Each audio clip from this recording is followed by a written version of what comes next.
It is now about 10 o'clock Central Time. It's early if you're joining from the West Coast, or Mountain Time. So good job getting up a little bit early for that. Yeah, got a minute to start, so we'll just kind of hang out here. I'll go on mute, and then if you do have questions that you want to make sure they get posted, you can feel free at any time to go ahead and post those into the chat. And so go ahead and post any questions you have into the chat. We'll make sure we cover those. And we'll just hang out for a bit. I'll go on mute as we get people here to join. But just so you know, these are recorded, but your name and everything is not appearing on the screen. So don't be nervous about that or anything like that. These recordings will be made available inside our community. So you can look for an email in the next couple of days or two where you'll see new information has been posted, new content has been posted into the membership. And this membership is new, just getting started. So this is separate from the 6 to 12 week career intensive that I do, where I work with somebody to all the way through to the offer. This is a little bit more relaxed, a little bit less intense, I guess I would say. Depending on where you are now, this might be exactly where you want to be, is just getting more familiar with these topics on how to get interviews now, how to get hired now. So if you're just joining, welcome. My name is Stuart. As you guys know me a little bit already, we will be talking about the entire job hunt. This theme is getting interviews now, because for a lot of us, that is where we struggle the most. And where I see the job hunt running into difficulty is that we spend a lot of our time applying, but very little time actually interviewing. So we want to reverse that and make sure that we get interviews now, get them sooner, get them more frequently on our calendar than just the time spent applying. So let's just jump right in. I want to go through a couple slides here, just so everyone knows. If some of you guys are new, so welcome. So just a couple house rules for these calls. So these are calls for the job hunt related to the trainings of my Career Accelerator program. And if you do have any customer support questions, just email at support@59yeah.com. And we may have a lot of people on the call, so be patient in terms of getting your question answered. I guarantee every question that's asked is going to help you. Think of yourself as being in a room now with some of your best other teachers. So yeah, I could be considered a teacher or mentor, but everyone else asking a question is also your teacher, because they're asking a question that is going to be relevant and important to progress in the job hunt. So these people, their situations might not be exactly yours, but they are situations that are also going to teach all of us. So you are all the teachers of others on the call. And if you have questions and you really want to make sure you don't forget it, just post it into the chat and I can make sure I get it. So we're going to go into Q&A in 1 minute. What I'll do is I'll just go through basically how the Get Interviews Now course is structured. It's 60 minutes long. It's super quick. So it's not going to take up a lot of time. The implementation is where you want to make your effort. So we talk about in this course the strategies, tactics, and case studies. Strategies generally being how to get into conversation through following up, being creative, and networking. And then tactics being some of the details about how to do those things. So that's how this is organized. And then there are some case studies at the end. If you have any questions about this content, I can definitely take it, but you've got basically everything here for you, organized by strategy, tactic, and case study. So why don't we just open it up to the floor? I can check the Zoom link. I don't see any messages in the Zoom link. So I can talk for hours about the job hunt and I can address specific questions that a lot of people have. I just thought maybe since you guys have taken the time to get up and prioritize your day around this, why don't you tell me kind of what's on your mind? If you guys, whoever wants to unmute first is welcome to do that. And I can jump in and start talking about situations. Randy, it looks like you've unmuted. How are you doing? Good. I actually have a question. So 2 weeks ago, not 2 weeks, in January, I connected with a director of growth at Loblaw, one of my target companies. But the conversation was like not the best. It was so a connection was still being made there, but now there's a new position. And I haven't really gotten in touch with him in the past 2 months. How do I tastefully ask for a referral? Okay, so just so I understand the question correctly, you were on a call with a director level person at Yes, your company of interest, yes, and the call went so-so. That mm, was 2 months ago? yes. Okay. And since that time, you have seen a new job has been posted. I just seen a new job posted like 2 days ago, new internship. Cool. Okay, awesome. For an internship. Awesome. Okay. So I'll ask a little bit about how that call went, and some of the mechanics around how to make that work for you in the future. For now, quick answer, just reach out. So the message is basically, dear name, really enjoyed meeting you on XYZ date. You gave me lots of good advice. I'd like to update you on my job search if appropriate. So here's where you can decide and experiment. Like I believe in A/B testing and seeing what works. Yeah. You can take two approaches. You can say, hey, number one, I'd love to catch up with you and update you on my job hunt. Would you be willing to have a coffee with me again? Right? And that's more along the generation of relationship route, the I care about you and our relationship route. At the end of, and then that person will either say yes or no or not respond, right? Mm. Now, if the person says yes, then they're one of those people out there that is a giver, is a helper, and they'll get on the call no matter what. And then on that call towards the end, you will bring up this new information Mm. about the posting and what should you do if you'd like to have an interview. Yes. So that is asking for the referral. So one of the things that I highly recommend, because I still get emails every day from people saying, hey, can you refer me for this or that position? And I don't know that person. We want to step away from the use of the word referral where Mm. possible, because it can be asked for in a number of ways which are more appropriate. For Yes. example, who else should I talk to in your company if I'm interested in this new role? Who else should I talk to in this company, in your firm, if I'm interested?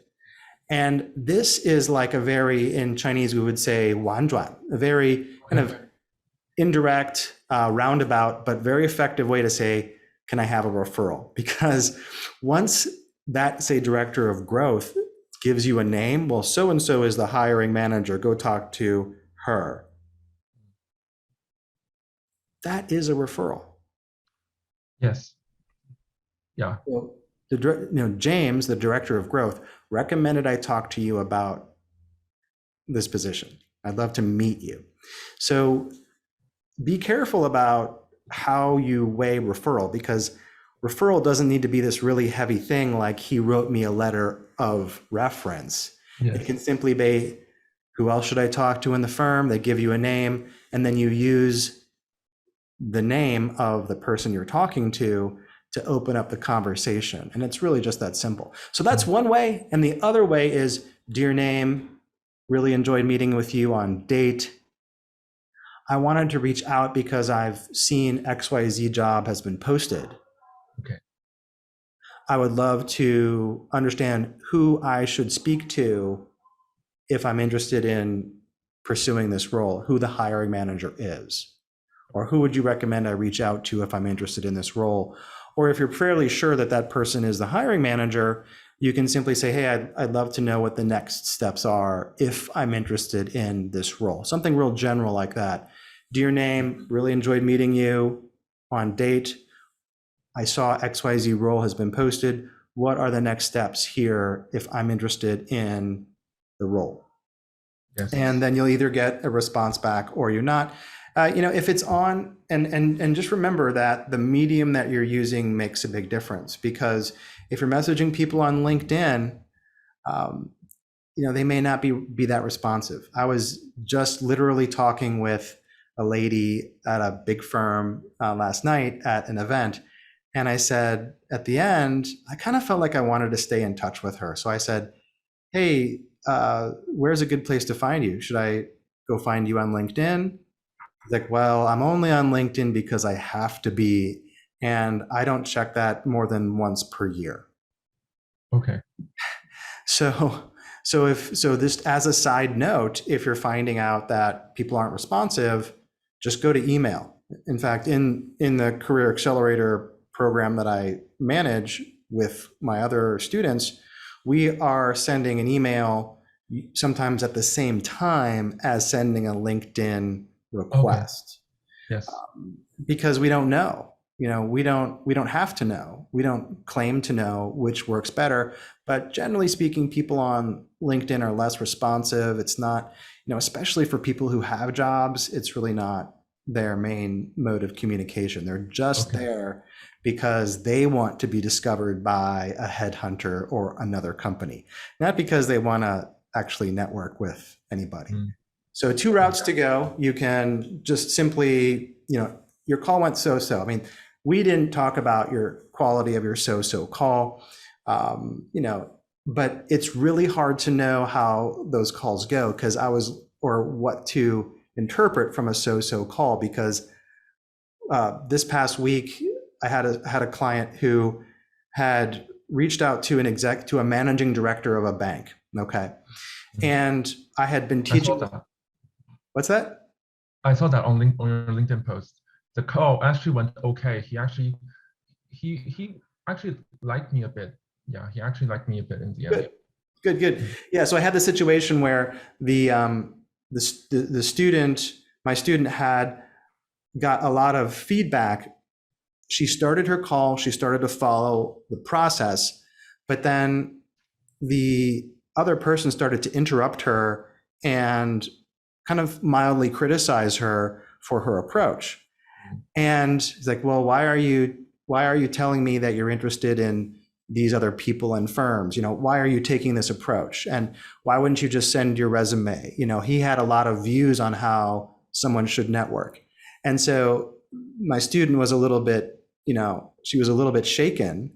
But then after the call, the managing director said, well, I think you should talk to, you're interested in this role? I think you should talk to this person. I will set you up with an interview for this person. So don't let a call not going well or being so stop you from taking this next step of reaching out, whether you want to reach out for a coffee or whether you want to go directly for the request. What I'm going to recommend you do is I'm going to recommend you reach out in that first model and see if they would be willing to do an update and touch base with you. Okay. So that you can update them and just wait for them to respond. And then if they say nothing, then you go to the next message, maybe 3 or 4 days later, or a couple days later, and be more specific about your ask. That's if you can afford to wait 2 or 3 days. If you don't want to wait, go ahead. Go for the second one. But it's always nice to get an email from somebody who wants to meet you and connect with you. Although it's understandable if you want to send a message, which is, hey, I want to apply to this role. Who should I talk to? I mean, that makes sense too. Yes, very helpful. It's very helpful. Yeah, sure. No problem. So that was a really good question. I've got, of course, a couple of questions I could go through, but why don't we just open up the floor for any more questions? I know that there were a couple. Yes, hey. Hi, how are you today? Good. Good. I have a question. So I watched some video you post on the YouTube, and there was one thing I wanted to ask was after the networking interview, so we will mention that we will keep them updated, like what's gonna going on with my job hunting process, or in the 4 to 6 week, right? So would you tell me more about that? Why what would what would be the reason we are doing that? Is that because let them remember us, and if there's any opportunity, they can kind of can, like a think of me as a like a candidate, something like that? What would be the reason we are mentioning that statement at the end? Yeah. I think one of the reasons why we make these statements about staying in touch or plan to stay in touch is because when we network, I think it's good if our intention is to stay in touch. A lot of people complain about networking not working for them or them never talking to anybody again. And I think most of that is because the job hunter doesn't decide that they want to stay in touch. And I know I've made that mistake. I've met with people once or twice, one time, and I never spoke with them again. And that was because I didn't make the decision that I wanted to stay in touch. But then when I learned in my own job hunting better ways to do it, I learned that once you meet somebody, you want to keep them in your network and actively engage with them. And so the idea of sending them an email update about your job hunt every 4 to 6 weeks is a way to do that. It's a very professional way to stay in touch. And that, by the way, is not a personalized email to that person necessarily. That is a blast email. So anyone that's coming into your network is then on schedule every 4 to 6 weeks to get an update email from you. Hey, dear friends, thank you for being so part of my job hunt. Want to let you know where I am in my job hunt. I spoke with this firm, this firm, and this firm. I'm still looking for XYZ role to do ABC. Grateful for your support in my process. The more people you network, the bigger that list grows. The more people are feeling in touch with your job hunt, the better the chances are someone is going to think of you when they hear this or hear that, or a position opens up. So it's just a smart approach to maintaining your network and letting them know that you care about them.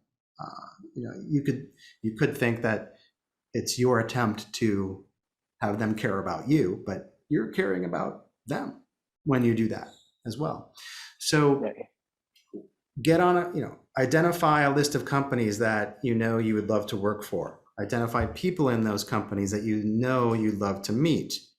Be clear if it's a junior person or an executive, because those are different strategies. And then have those calls. And on those calls, ask for permission. We want to always use a permission-based approach. Hey, would it be okay if I send you an update about my job hunt periodically? Oh, sure. I mean, no one's going to say no. Right? No, I don't want to hear back from you ever again. No, I don't want to talk to you again. That doesn't happen. So people are generally fairly professional. No one's going to be that weird. So of course, I'm happy to stay in touch, and then that just gives you permission to put them into your updates. It doesn't have to necessarily be 4 weeks. I mean, if you're really in urgent need of finding a job, you could make it 3 weeks, if you needed to. But the idea here is that if you just network with somebody, you've gotten some information, you've asked some questions, you've gotten some answers. Right. You may have been introduced to some more people if you're doing this whole thing correctly, or not. You don't always get names of people or a next step, but you're trying to identify next steps. Those next steps will take a couple weeks to unfold sometimes. For example, if Mary introduces you to James, it might take you a week to meet with James and get it on his calendar. After that call, of course, with James, you can go back to your prior contact and let them know how it went and things like that. So the email blast every 4 to 6 weeks is there for a reason. It's not there to be too soon, not to be too late, so they completely forget about you. And if you were to install that practice into your job hunt, that would be a massive upgrade, because I can tell you, no one generally does that. No one generally does that. And it's not for, it's only for a lack of understanding of how to job hunt, really. It's not, it's just you haven't been exposed to this job hunt several times already. This might be your first or second job hunt in your life, just haven't been exposed to it. And so adding this is really just kind of borrowing a piece from good job hunting methods over to your job hunt now. So if you have and if you've spoken with somebody, maybe you spoke with someone 3 months ago, and you have all these, you're Stuart, what about all these people that I've spoken with last year or 6 months ago? I say, find email addresses, pull a list together, and either email those people individually because that's what you want to do and it's meaningful for you, or put them into MailChimp or put them into the BCC line of a Google email that you're going to send and send them a general update. Now, the MailChimp idea would be a higher standard for this kind of thing. You don't have to do it, but it would be a slightly higher standard because it allows people to opt out if they don't want to hear from you for some reason. So that's just a little bit of a note there. But honestly, guys, in your job hunts, we're not marketing anything. We're not trying to sell them anything. So just use Google or Outlook and put 50 people in the BCC line and send that message, and you're good to go. If you want to post a draft of a message and put it below the relevant video here in the training, I can look at it, and that might be a way to give you some more guidance there. I have another question. So what is the conversation gonna look like when I send them an email and I get response? And Right. So you're talking about a networking conversation the or an interview? The 4 to 6 week update to the person I networked before. Yeah. Once I send them the updates, just I have not done this before, so I'm not sure how the conversation gonna look like. Just kind of want to have an idea. Right. Well, usually nothing is going to happen. Okay. Okay, nothing gonna happen. Usually what's going to happen is you're going to send that email update. Hey, I'm a recent graduate of such and such, still doing my job hunt, or, whatever that main content is. I think a good content is to say, these are the companies that I'm looking to meet, or these are the positions I'm looking to have in this particular space. And recently I have been networking, or I've been reaching out to people on LinkedIn for that purpose. Maybe you're not too specific about what you've done, but you're showing people you're making an effort, and you just thank them for their support in identifying, thank you for your support. If you do know of any positions available to me, I'd love to hear back from you. So you've met the person already, you're making that ask for support, you're thanking them, and then that's it. You sign your name, and chances are you'll hear nothing back. Okay. Don't expect to hear anything back. And it's not your main job hunt strategy. Your job is to get into the right room with the right people. And those people that you've met with, you're just maintaining the relationship, keeping on their radar. Meanwhile, you're adding new people in every day. Right. You're identifying relevant people, because we want to get into relationship. The output we want to be, you're on a team, you're working with somebody, you have a boss, you have colleagues. That's the output. It's that daily interaction. And inputs produce outputs. You've heard the phrase garbage in, garbage out. Well, if the input is just submitting applications and never talking to anybody, it's really hard to make that conversation with colleagues an output. So your input needs to be the constant generation of conversations. And that will lead to the output, which is the position of you inside the firm communicating with That makes sense. colleagues and bosses. So inputs equal outputs. It's just that principle here that we're trying to observe, nothing out of the ordinary, and just what is the most efficient way to make that happen. And so it's great that you're updating people every 4 to 6 weeks, but that's not really the input to your job hunt. Okay. That's just part of your relationship maintenance. Okay, that makes sense. You know, because maybe you reached out to 5 people last September and 5 recruiters during campus recruiting, and you never heard anything back. So you got 5 people on your list now. Okay, that's a start. But what we want to be doing is like continually building that list. And that means, you know, this week, this month, you know, how many new people can I get on a call? Yeah, that will Because increase more don't forget, chance. yeah, I mean, don't forget, this is, you know, the way I think about this is called interviewing on demand. I mean, I'm talking about a concept where you are generating interviews on demand. When you say demand, On demand. uh-huh. How many do you want? Like Netflix is watching a movie on demand, Oh, okay. right? So, Right. oh, I want to watch a movie right now. Oh, I want to have an interview right now. That's what Get Interviews Now is all about. At the end of the day, getting interviews now is this concept of approaching the job hunt so that you are getting the interviews that you want when you want them. Okay.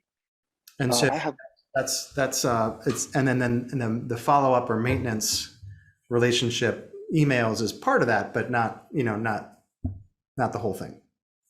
gotcha. I have a more question, but if anybody have another question, yeah, they can go for ahead because I already asked a few. So, but if nobody asks, I would like to ask the next one. Yeah, I mean, if anyone has a question, they can pop into the chat and say, "Hey, I have a question," and then I can, you know, we can just kind of rotate. But I mean, I think your questions are great, and if anyone, I don't see anybody unmuting at the moment, so or Okay. commenting. So why don't you go ahead? Yeah. So next question would be, so once we've had like a first networking, then then few, let's say few months or a few weeks later, I saw a job posting in that company, right? So in that case, I probably want to get a little bit help to ask the person who I network with and get help, ask him maybe get me some like maybe hiring manager connection, something like that. So in that case, how would I approach to that the person? Yeah. Well, I mean, I think a real straightforward way. I mean, even just to take this one step, where you may not have taken the step yet, is simply to reach out to that person and say, "Dear name, hope you're well. I recently saw that XYZ role was posted on your website. I'd love to have an interview for this role. Who should I talk to now about my interest?" And then Okay. sign your name, and that's it. And you send the email. So it could be so the networking person, if it's a like a junior or just got in the company, we can still use that first talking to them, right? We can still use the same method. Or Yeah. what is there a difference between the, how do you say, more higher like a manager, director? Are we gonna use the same method or is it gonna be different between? Right. Yeah, that's a good question. So the way I teach networking and I say networking in general is there are 2 types of people. There's a type, I call them type 1 and type 2. Type 1 people are Right. good for collecting information, easy to Right. connect with, Yeah. super friendly. Those are typically the recent graduates or the juniors. And if anyone has yet to develop a practice of getting on phone calls and talking to people, that's Okay. where we start. That helps you get information, gets you comfortable setting meetings on calendars, things like that. Right. Type 2 are the people who can actually give you a strong referral. You can get 100 referrals from juniors and still be without a job. You can have one referral from a senior person and have a job. So really different in terms of the output and outcome. Right. So you can send the same messages to both. So I have some distinctions when with the networking. So if I reach out to an executive, I might be asking for introductions to other executives on that call. Whereas to reach out to a junior, that would be highly strange. That would be very strange. Like, hey, can I talk to your boss? Can I meet your boss? Or this other boss over there who have, so that's obviously like every junior person has a negative reaction to that kind of information and to that kind of request. Whereas an executive who is somewhat mature and friendly will be happy to make those introductions. So you've got this position, you've seen it posted, your contact is a junior person at the company. Absolutely. Reach out to them, let them know, hey, I'd love to apply. I had a student once who did exactly that. The company where I don't even know if the friend was working in the company, but there was a junior, and my student reached out to the junior about this job. That junior person introduced the company to my student.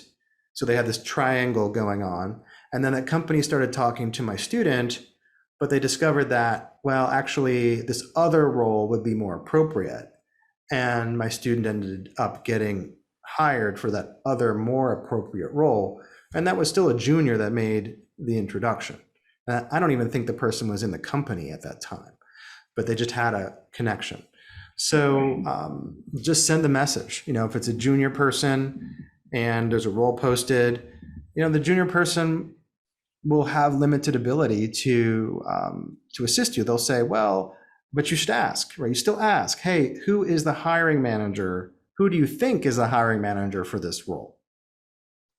And you need to be very specific with a junior because they might not understand the question. Like an executive, when you ask them, who else should I talk to in the firm, they're going to probably direct you to the right senior person. They're not going to say, oh, go talk to the secretary or the administrative assistant, right?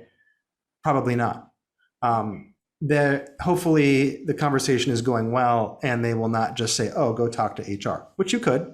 If they say just go talk to HR, then you use that person's name and you reach out to HR and you say, so-and-so recommended I speak to you. So it's still kind of a referral in an interesting way. Don't forget that there's a lot of power in what I just said about that referral being simply just somebody saying I should talk to you.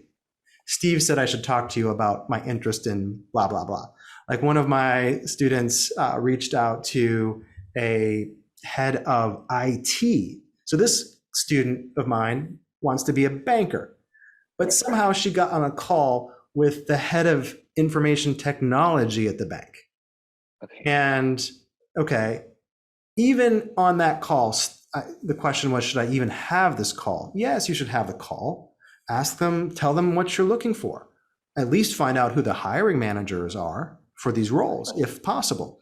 Sure enough, she got the names of the hiring managers. And the head of IT is not even in the same division of that company, but you should still mention, hey, Praveen, head of IT, recommended I speak to you about such and such role. So I'm a little bit long-winded sometimes.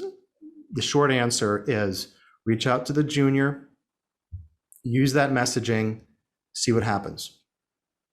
Okay. Let me jump on a question from Xingjian. Hey, Xingjian, how's it going? Thanks for your question here. So quick technical question for periodic check-in email. Should recipients know each other? How can I provide them with the option to opt out? Yeah, that's a very good question. So generally speaking, since you're not sending hundreds of messages to thousands of people, this opt-out issue isn't so big. one way to do it is to go to MailChimp. So if you were to go into MailChimp, if I were to open up, say, let's see if I could find like a MailChimp.com. If I were to go to MailChimp.com and open up a account, I can come in here, set up MailChimp, and then enter a list of people, and then you can actually format a template email. And I don't know if I have, I won't take the time to log in now, but basically MailChimp will allow you to offer an opt-out link at the bottom. And that will, it's an extra level of etiquette that you can use. Now for you, I recommend just quick and dirty, get a bunch of people into the email and then shoot it off. I mean, if no one's going to be so pissed off that they say, why did you email me? And if they did, guess what? Good job. You got somebody to notice you. If my perspective on this is if somebody isn't slightly pissed off by you being persistent, like if you're messaging 100 people and not even a single person ever complains about you being persistent, you're probably not working hard enough. Okay. We don't want to be annoying to people, but persistence is a superpower. Persistence can take a background and a history of work experience that's not that necessarily relevant or impressive and get you the job because you showed persistence. That's something that a company cannot easily buy in the market. So persistence is very powerful. So back to your question, should the people know that other people? No, there should be no communication between those people. So in this general blast situation, put everything in the blind copy line, the BCC line. That way, so you email yourself, basically. The email is to yourself, blind copy to everyone. Subject is, job hunt update from Stuart Bradley, right? I send that email, people are gonna think, oh, interesting. I wonder if Stuart got the job that we talked about. Or, okay, let me see what's going on. Job hunt update from Stuart Bradley. They open up the mail, they see you sharing your progress, what your goal is. Maybe they forgot because it's been a year. Remind them of what your goal is. And then sign off by thanking them and their attention to any opportunities that might come up in your area. That is all BCC. And that does not, I don't think that warrants necessarily going into MailChimp, although I have used MailChimp before and I've seen it used and I've been taught this method from my mentor using the BCC, using the MailChimp method, but it's not necessarily required, but it is, I think, the highest standard of communication to offer that. And taking a few minutes to set up the MailChimp template, I think it's a classy touch. I think it's classy. I mean, the next level up for things is you have your own website, right? And but we don't necessarily need to go build a website and then build our own private, email address and customer relationship management system. Just go on to MailChimp. You'll have I think 50 free emails or a week or a day, and you get some quota for free. And then every couple weeks, you're adding people to that list. If you've never done this before, now is a good time to just do it. Just go out and build that list. It might be 30, 40, 50 people. Some you spoke to 6 months ago, some you spoke to a month ago, it doesn't matter. And shoot them a note and let them know what you're up to, what your goals are, that you appreciate the time they took with you and what you're looking to do. And you'll be surprised. Just that little bit of proactivity is often the missing link here between these hundreds of thousands of job hunters getting or not getting their offer. It's just that little bit of proactivity that makes such a difference. One of my other students joined in the end of February to the 12-week program. And she, within 2 weeks, she had already had her internship for the summer. just by going from someone who didn't message before to someone who does message. And so for her, that was significant because she had no prior US experience, or in other cases, Canadian experience, right? And okay, this isn't her final stop or the final chapter of her story, but she's getting that internship experience on the resume now for the purpose of getting the full-time job when she graduates. So it's a rebranding or a branding exercise. So, and that happened like so fast because boom, she messaged somebody, hey, are you looking for an opportunity? Sometimes these messages come back, whether it's from BlackRock, like really big companies. Hey, I'm hiring. Oh, thanks for connecting. Are you interested in this data science role? We're hiring. And then boom. But then you have to be smart because they'll say something like, send me your resume. Never send a resume like that. Don't, please don't. Why? Because they have information, but they know nothing about you. Get them on a call first. Offer to walk them through your resume on a call. If they're not willing to get on a call with you, what's the chance that sending them a resume is going to be leading to anything like a recommendation?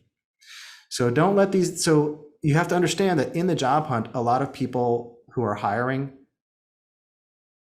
they don't know the best way to create the relationship. So it's your job. It's your job to figure out how to connect in the best way. They might not be thinking about, oh, you specifically and hiring you specifically. They're just trying to collect a resume. But you're different. You want you specifically to get hired. So we need to bring in a little bit of strategy and thoughtfulness into the process. So great question. Sorry, I just had to drop a couple more tips about how to make that work. Just send them an email blast, use MailChimp. It's the highest standard. It's going to be free. And if you want to send me test email, you can just send it to stuart@jstuartbradley.com. Obviously, you can send emails to yourself. If you're going to be sending out these email blasts, why not add me onto them? And I can just be there observing and appreciating the progress that you're making. Well, very good suggestion. Thank you, Stuart. No problem. Yeah, I have problems to, as you said, to maintain the network. Establishing the network is easy, but if you maintain it in a year-long basis, I still didn't find the way until you set the periodic email. I think it's a pretty good idea. Yeah, I mean, I didn't invent it. It was just, how to stay in touch with people over the long term. I had to learn this. So I think a lot of this job hunt stuff, even if for some reason you have worked for 20 years at a company and never had to do a job hunt, straight out of school, you worked somewhere for 20 years.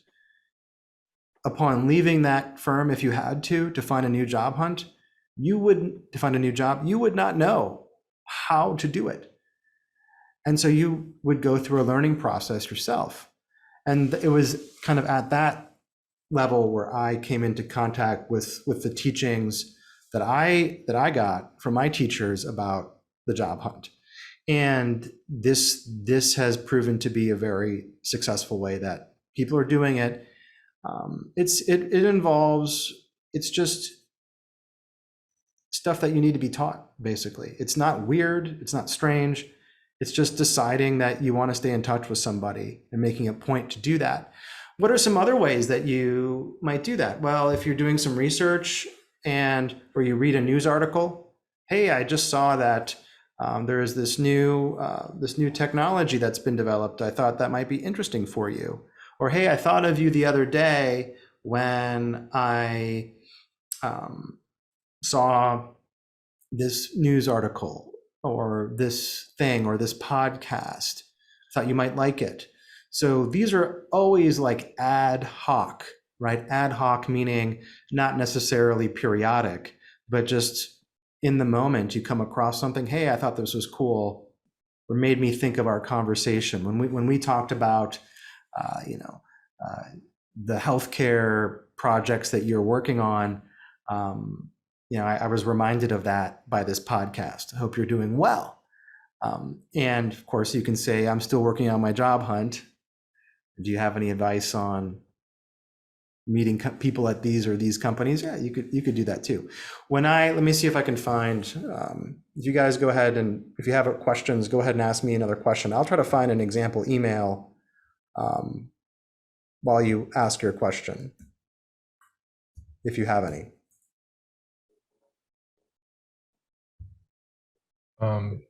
Me or?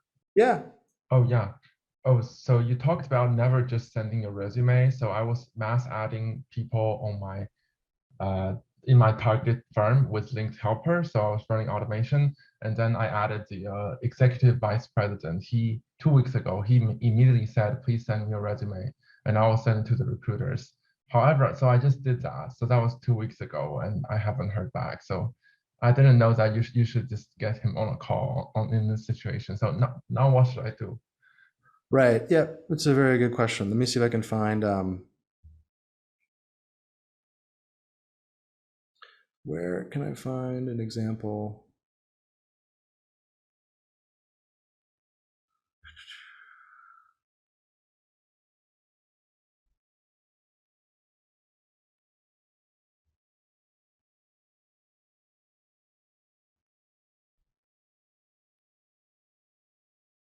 Yeah, checking in.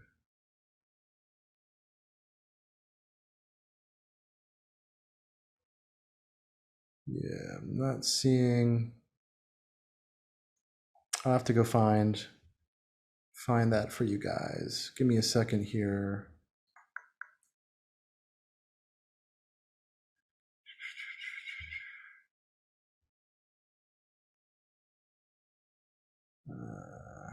Yep, don't see it right now. I'll have to find it. All right, let's go back to the question. So, right, so if you've reached out to somebody on LinkedIn, they've connected with you, and they said, send me a resume, the chance of you hearing back from them is really low. And it's really low because nothing personal. It's not, you know, they get a resume from you, and then so what? I mean, they may not even open it up. They may forget. What we need to do is assess what kind of output do we want. If the output that we want is meetings with colleagues and bosses, then our input needs to be meetings with colleagues and bosses. And we might think that the path of sending the resume is the fastest path to those meetings as the input, but it's actually to directly ask. One step better is to directly request to meet with that person. And really the emphasis, if, sending the resume is, you said, why did I say never send a resume? Sending a resume is, okay, it's really bad branding, really, when it comes down to it. It's at the initial stage of a relationship, it's really bad branding to send a resume, because basically you're already saying, hey, I want something from you. I need a job. My branding is I am a wanter. I'm a wanter of jobs. I'm a job wanter. I want a job. Here's my resume. I need a job. It already sets up that relationship. And you buy into that. You want a job, and so you go around telling people you need a job. Well, the other people in this equation, they don't need to give you a job. Yeah. They need to solve their problem. They have a professional responsibility, which revolves around managing a team, addressing customer technical issues. And so that's their problem.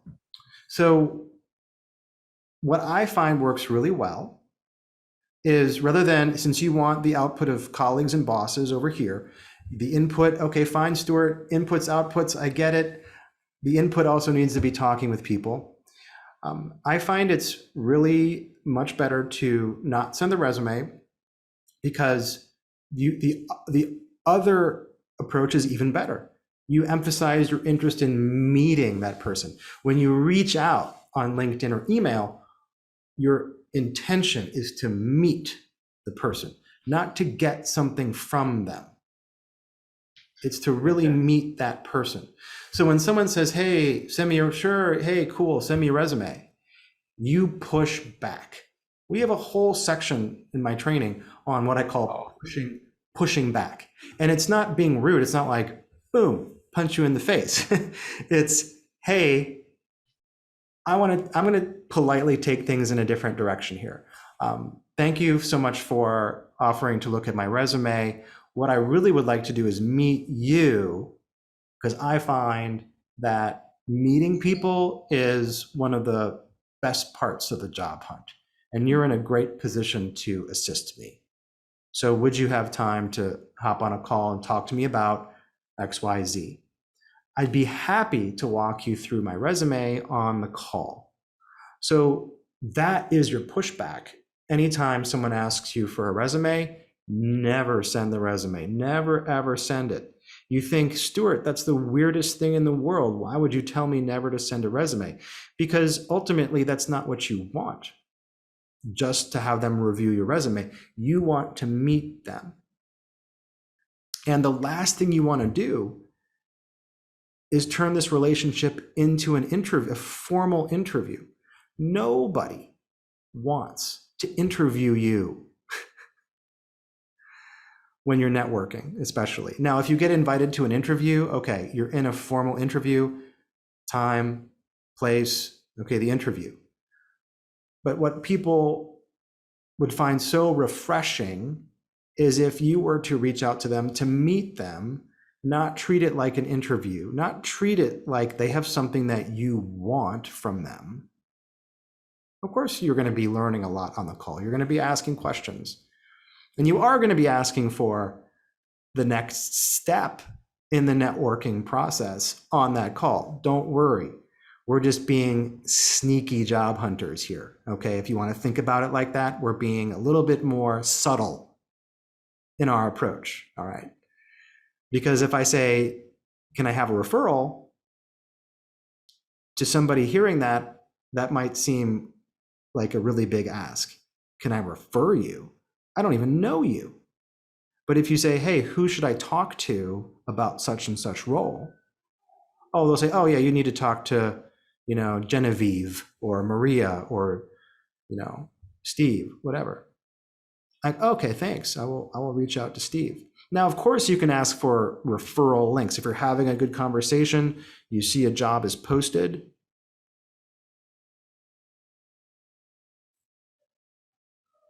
Sometimes these companies have executive referral links. Hey, I noticed this job was available. Is there any chance that you could share me one of your referral links through which I could apply? Oh, that's really useful. That is really useful. Thank you so much. Yeah. That's one of my target firms has that function. Yeah, you need to ask for that, because it's not the case that they even know that it exists, or they might not think of it at the time. And, oh my God. And the thing is that it's not the same. It's even easier to ask for that than a refer. Like, can I have a referral? It can feel really heavy sometimes. So I've had students have a lot of success with just using the referral link. I'm thinking like IBM, JP Morgan, some of these big firms, they have that kind of a function, and small firms do too. So that would be how I would recommend approaching that. Thank you so much. I'm actually also mentioning that with the first question, growth director. It's so helpful that you mentioned it. Well, your teacher, that was your teacher right there. So you're welcome.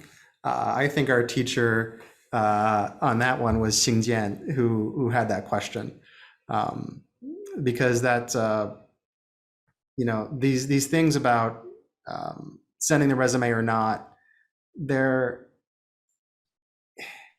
you don't learn them the easy way typically. When you're an executive and you've lost your job, you probably have a family that you're supporting. You might have a mortgage. You might have a fancy car with a monthly payment. You have some urgency to get a job. And so, and you find that applying online is not the way to go, especially if you have experience and you might be a vice president or a C-level person. Those hires are only going to be made through referrals. And so you discover that you can't apply, you can't send resumes, you have to talk to people. When I then took that experience and examined the job hunt at the entry level, especially for international students, I found that there was the same issue where all of our lives, we have been driven by the application process, getting into this or that school. Up until now, our entire life and everything we are proud of, everything our family is proud of about us has related to academics, and that has always been an application process. But this is where that ends and something new begins, because an application for a school, well, it's so different. You're paying people through an application fee to read your application. You're also their source of income because you're paying them tuition. You are their source of income. Even the application fee is a source of income. So now we're talking about the job hunt, which is very different. It's opposite in so many ways. You're not going to pay the company. You want them to pay you. You're not going to send them an application fee. They're not obligated, and they won't accept an application fee. So what we have to do in the job hunt is very different. And that's why something sounding very different, like never send a resume, is actually appropriate, because it's not about the resume. And you'll see me posting on social media sometimes, people hire people. They don't hire resumes or GPAs or a legal status. They don't hire those things. They hire the person. And so when I reflect on, okay, what is it that job hunters want most? Well, they want interviews and offers. Okay, great. Why aren't they getting them? To some extent, they don't know that they can ask. But then when they think they can ask, they don't know exactly the process. So this is just that process of, okay, you want to be operating at this level of professional behavior, and you're somewhere here, you're not, where you want to be. So, how quickly can you upgrade your professional communications so that you are operating at that level, so that something can hit, so that there can be the fit. So if you're here, operating at this level, well, you're going to get offers for companies down here, so which might not be what you want. So you want to be up here operating at this level, you can get there. You just have to decide you want to get there. You just got to work your way up through your communications. So you just haven't been exposed to that before. It can take years and years. It took me years to figure this out. So don't send a resume simply because you want to be in the right room with the right person. You want the person to see you and meet you, and you want to meet them. And this is a self-selecting process as well. So when we reach out to people and ask for a meeting, right, it might not just be one time because they're busy. So you send it over LinkedIn, and then you send it over email, and then maybe over LinkedIn again, and you're tracking, right, your progress and reaching out, and the date of connection, the date of follow-up, that's smart if you're doing this. If you like data, collect your own job hunt data first before trying to analyze someone else's data, okay? But you're reaching out to meet them. And there are going to be some people that don't respond to you ever. You know what? That's okay.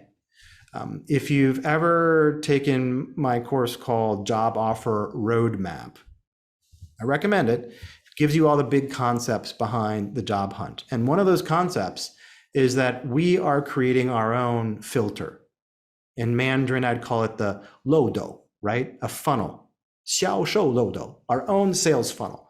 So we are bringing people into our process. And guess what? Some people are going to fall out. That's okay, because we continue to bring people into our process. And that is, that is one of the keys. I'll send, this is, let's see if I have, is this, I think this is the link for that. If that is it, oh, sorry, roadmap, I think that's it. I'll see. Anyway, we want to be focused on the meeting of these people. Some people are going to come into our funnel. Some people are not going to come into our process. Those people that raise their hand and are willing to talk to you, those are the people that we can make the fastest progress with. But those same helpful, friendly people that would talk to you may never, if you send them the resume, because then you haven't created the relationship. I've screwed this up many times. I've even done things like get on a phone call with somebody. And that doesn't work really well either, because a phone call is missing the visual piece and the body language. So you can't really make a deep connection with somebody, deep enough at least, to get to the next steps. So how much less is the connection when you just have a text message exchange? And so while all those people out there that are your friends, maybe who are building their network and making connections on LinkedIn, they're totally wasting their time if they're not reaching out to the right people and asking for meetings. You have to do that. And that's, again, inputs, outputs. You want the output of being with an awesome team, awesome boss. Okay, reach out to awesome people. Get in a conversation with them. Get comfortable doing that if you're not. It's not hard. The person who you were last month maybe has never done that. The person that you are today maybe hasn't done that. But that whatever person we are is constantly changing. Tomorrow, later today, you could become the person that reaches out to people and creates relationships. And that other person yesterday that didn't do that, okay, that's fine. You want to be over here with those bosses and colleagues. That's the version of you that you're heading towards. Okay, start making some small steps in that direction, and just a little bit. It doesn't have to be a whole lot. Just even following up about, hey, I'd like to follow up because I saw you had a role posted. That might be all you need if that's where you are at the moment. Let me jump into this next question here regarding text that used connecting with people. Yep. So that is. So the question is, I watched some video you provided, and that was super helpful. And so in the video, you talk about we have to mention that we're working on something which has a related to your how do you call that? Like similar to what you are doing. So we have something in common, right? So that will make the big difference. And would you give me some more example, like what can I put over there? So you gave some example, like we have been working on projects, or I'm looking for analysis positions. And since you're working at this position, would you tell me more about this? So I was just wondering if you can give me more example of how to make the. Sure. Are you referring to the job offer, the job messaging? Job message. Are you referring to a course that you bought, or job? Because there's a course called Job Offer Messaging. Are you referring to that? Probably no. I just joined, so I haven't purchased anything. Okay, got it. No problem. So the question is, what are the messages that I should send to people when I network, when I want to connect with them? Yep. When I want to network, right. So there are, I'll just try to open up some examples here for you. So one of these, I believe I have this inside the Get Interviews Now course. Let me just see if I can bring you down to that. So it's within within the tactics section. So if you are, let's move down here. Sorry. So if we're talking about the tactics in the job hunt, so the messaging, the level of messaging is about the tactics. So the tactics for following up with the recruiter would look like this over, say, LinkedIn, email, something similar, following up with a hiring manager. This is within the course just to connect, right?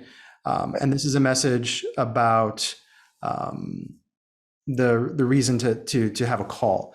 And you don't have to use this exactly as I say in the course. You don't have to say exactly, a 17-minute e-coffee. It doesn't have to be 17 minutes necessarily, but it's just kind of a gimmick.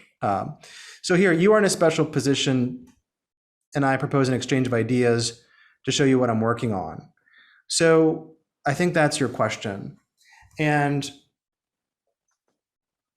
what we're trying to do is input a little bit of information we know about that person. So you know that they are working in cybersecurity, or you know that they are working in investment banking on the M&A side. And so, I am here, I have done some school projects, for example. I have helped my professor to do ABC, or I helped my team to achieve XYZ, which is something related to what that person does or that field. Or it may not be, but it's a result. I've helped them. I've recently been helping dairy farmers. It could be, I've recently been helping construction companies to increase the number of, buildings constructed, okay? And I'm really interested in investment banking. Okay, that's a bit of a jump, but okay, you see, I'm a results-focused person and I'm interested in this, whatever it is. If those two things are the same, your results and your interest are the same, that's even better. It's a more consistent story. You're in a special position as an expert, and I propose an exchange of ideas to show you what I'm working on. So in this case, I would say, hey, I understand you do this. I'm doing this. I'd love to talk to you more about that, basically. Does that answer your question?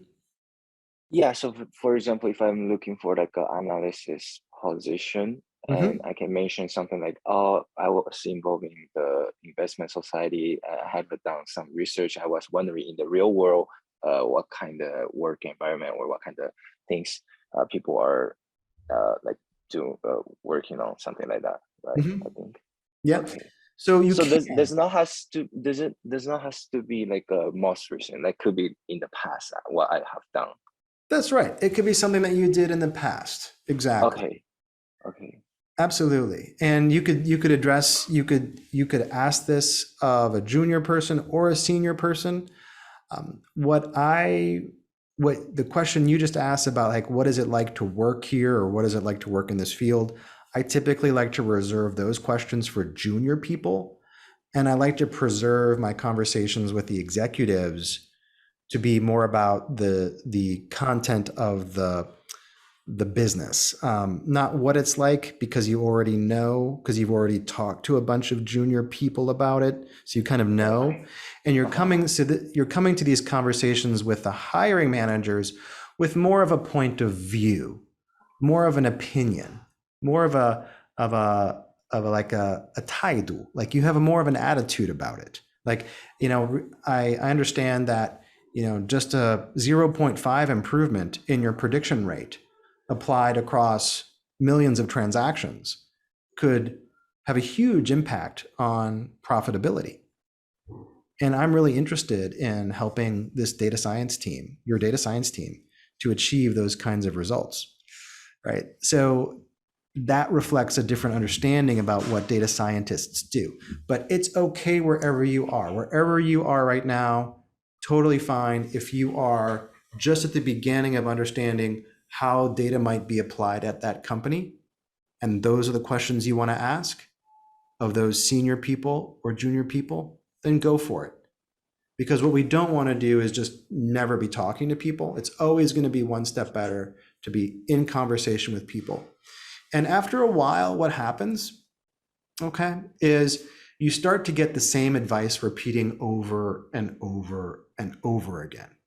And if you've gotten to that point, you kind of realize, oh, maybe I've asked these questions enough. What does it take to be successful in this industry?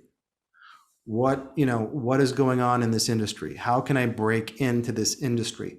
Eventually, some of those answers are going to start repeating. That's when you know when your networking has kind of stalled, because good networking means you're getting introductions to people, more people, new people. And so at some point you need to ask those questions like, hey, what is it like to work here or do this work? But at a certain point, be aware that you've learned some things. You've had some calls. You have gotten some answers to these questions. And now, what is your angle? Like, how can I move from positioning myself as a job hunter to a problem solver in a way that's going to be interesting for them? Like, how can I position myself? So in that message that we just looked at, there's a little bit of opportunity to position yourself there. Recently I've been helping my fellow data scientist colleagues to explore this topic. And I'm really interested to know how that might apply to the work you do to achieve your results. Do you see how that's different? Yeah. Cool. Hey, I just realized we're like way over time. So I gotta sign off now and get ready for my next call. Normally we're gonna set these up for 45 minutes to an hour. So what I'll do is I will stop recording and I will upload this to the member community. And then if you guys want to review any of it, you're welcome to at any time. And if you have questions about what I posted or other questions in general, just post them as comments inside the course and I will be sure to have a look. Does that sound good? Sounds good. Thank you so much. Awesome. Yeah, you guys have a good rest of your weekend. Happy St. Patrick's Day, and wish you guys a good rest, and we'll talk next week. Thank you.